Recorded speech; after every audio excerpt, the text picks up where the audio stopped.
Hi guys, welcome back to the channel. If you're new, please consider subscribing so that you get notified when we post future videos. Like this video, that's the only thing I'll ever ask you to do.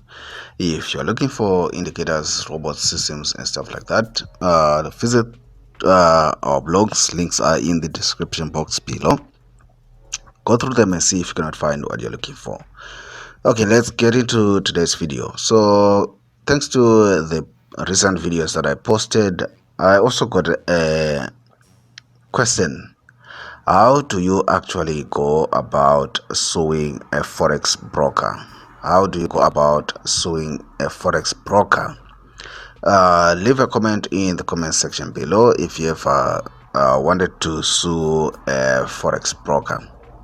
So first of all, this is general advice, and also note that different countries, different regions handle these problems differently. So this is going to be just generic advice. If you need proper legal help, I'll advise that you find a lawyer who deals with the financial sector in the region or country where you are. There's a reason why some of these brokers are not based in the US, are not based in the UK or Australia or Canada, but are based in countries like Cyprus, Malta and Seychelles and things like that. So there are some legal implications why they do that. So how do you go about suing your forex broker? First of all, let's make things clear. I think many of the problems that you might encounter with brokers from the onset can be avoided if people learn to read through terms and conditions. Most of the challenges, most of the problems that you actually encounter with service providers, not just with forex brokers, usually because people do not take time to read through terms and conditions. Before you enter legal agreements, take time to just go through the terms and conditions and see how they affect you, so that before you sign and deposit your hard-earned cash, you understand and you know you are agreeing to these conditions. The problem is, most of us, we want to go through the terms and conditions only when things have gone south. Only when things have gone sour, that's when we try to pull out the terms and conditions and the contracts. But then sometimes we realize that we signed to these things that we are actually discovering. So say before you sign anything else, so that you avoid future legal problems, it's advisable that you actually read and understand terms and conditions and understand what you're signing yourself into. If you are not clear, if you don't understand all that legal talk or the terminology and the legal speak, like most of us, probably get a lawyer or a legal advisor or an attorney or somebody to just explain some of these things to you before you sign. Then we also need to accept that there are some things that, of course, they might bother us, but are not exactly illegal per se. For example, things like manipulating price to a certain degree, underlined to a certain degree, it's actually legitimate because they are market makers. So the market making part is actually playing around with price. So that's why you find that most brokers at news time, they widen the spread. At the close of day, they widen spread, and those are sort of accepted norms in the industry. So some of those things you cannot sue the broker for that. Then of course there comes with situations where really you have a scam broker, or a broker who is out to get you, who is out to defraud you. For example, you get a broker whose Of course, of course, if you compare all the charts, like the chart that you're looking at right now, for fix with this broker, if you go to another broker, the candles might not be exactly the same. It happens.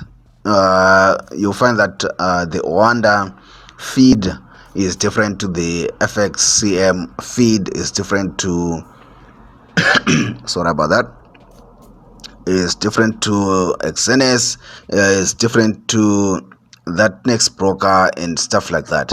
That's why people tend to analyze their stuff on TradingView. That's why people sometimes don't analyze on MetaTrader with their broker, but usually go to TradingView because it's more trusted, because the feed that you get with your broker might actually be slightly altered.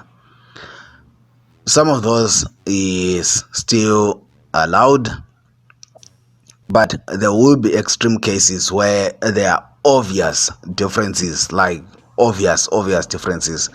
Case in point is what used to happen here in South Africa. Go through the videos, you'll find some of these videos with one of these brokers who was actually manipulating candlesticks. So you find that when the rest of the world is in a downtrend, with this broker the market will be in an uptrend or something like that. So if you find that this broker is certainly scamming you, and one other key area where people have disagreements with brokers is when it comes to withdrawals.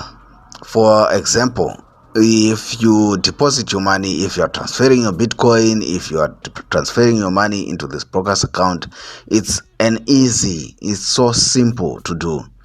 But when it comes to withdrawals, you find that it's a headache. They start demanding all this documentation. They suddenly want you to submit the things that they never asked you to do before. And they might come up with all these tricks to delay payment. It's a business. That's what businesses do. So how do you go about then suing this broker or trying to get your money back from this broker? First of all is you might want to use the internal processes that are allowed by the broker. Every broker, every company has an internal grievance process. So you might want to first exhaust that. Bear in mind, it might take a few weeks, so you need to be prepared for that. If it's a withdrawal complaint, if it's a whatever complaint you have with the broker, many of them have an internal grievance process.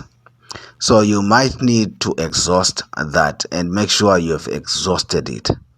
If you have exhausted it and you still did not get a satisfactory outcome, then that's where you probably need to venture outside and find a way to get your grievance solved. So say you have exhausted the broker's internal grievance procedure and nothing came out of it because the broker is having none of it. They just want to keep your money, or they don't want to listen to you and stuff like that. Then it's time to engage the law. So there are two routes that you might take.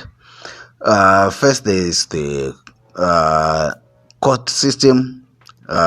Definitely criminal procedures, or you might actually want to also go with the government agency route. For example, in many markets there will be regulators who regulate the financial markets. For example, in South Africa is Financial Services Board, I think FSB, I think In the UK, it's almost like that, Financial Services Authority or something like that. There will be a financial services regulator in every market. So you might want to gather as much evidence concerning your case. It's crucial that you have enough solid evidence regarding your particular case that you can present to the government agency, that this broker is a scam and they do not pay you your money. Bear in mind, when it comes to government departments, things might take years. So it helps if you have all the evidence. It helps if you have all the conversations, transfers, everything that you had communicated with the broker to try and resolve the issue, and why you believe that the broker is a scam or you believe they've defrauded you. I apologize if there is noise in the background, because the moment you decide to make a video, then everyone starts driving past your house. So gather as much evidence, conversations you had with them, emails, evidence of the manipulation, if it's manipulation, evidence of the complaint. Basically, have a solid case as a base for your complaint. Then the government department will certainly look at that evidence and decide whether there's a credible case against the particular broker or there is none. Is there solid evidence to red flag that particular broker, or there's none? If there's evidence, they will usually issue a statement warning members of the public against trading with that particular company or that particular broker, and in some cases would actually institute a process where they might end up liquidating or forcing that company to shut down. So they'll freeze all their accounts and institute liquidation, where most of the clients will have to then submit their claims as part of the liquidation. And hopefully for every dollar that you submitted, that you put into that broker, maybe certainly you might end up getting a portion of it. That's the reality of these things. Sometimes you cannot expect to get every dollar that you put into the broker. Sometimes you might settle for 50 cents for every penny, or for every dollar, or 75 cents for every dollar. In some cases even less. Maybe you might get 30 cents for every dollar that you gave them, but it's something. Or you might actually want to pursue the court system. Again, what you need is a good lawyer who understands financial laws, and certainly you will need to provide enough evidence. You will need to provide enough evidence. And bear in mind that some of these companies are in foreign jurisdictions. Bear in mind that some of these companies are in foreign jurisdictions where they feel that your letters in your country cannot get hold of them. So it's important that you have somebody who understands the law, international law when it comes to international financial flows, and also somebody who is determined. You need to be a determined somebody, because some of these things will not happen in 2 days. It's a process. Some of these things might not happen in 2 days, which brings me to the next point. You need to determine whether it's worth it, because it's probably going to happen over 2-3 years. So is it worth it? And it's probably going to cost you some money. Sorry about that. And it's probably going to cost you some money in legal fees, in legal processes and stuff like that. So you probably need to decide for yourself whether it's worth it. Is the money that you're pursuing worth the headache? Is it worth the legal fees that your lawyer is going to charge you?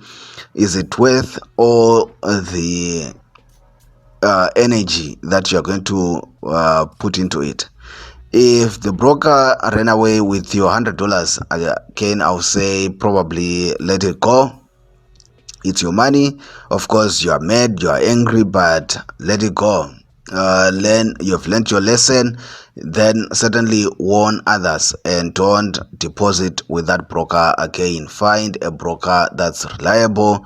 Read reviews, understand terms and conditions, and yeah, get somebody who is regulated. Don't go for a broker that's just sitting somewhere and is not regulated, and it probably has got bad reviews. Now information is available and free on the internet, so go and read through reviews about particular brokers before you sign up.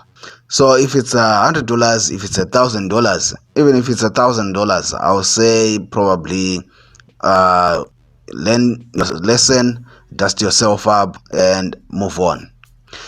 Probably when the monies go up to $5,000, $10,000, $15,000, $20,000 US dollars, I think then it might be worth pursuing, because you don't want to have a case to pursue these people for several years, and at the end of the day you only recover, say, out of your 1,000, you only recover 500 rand, $500,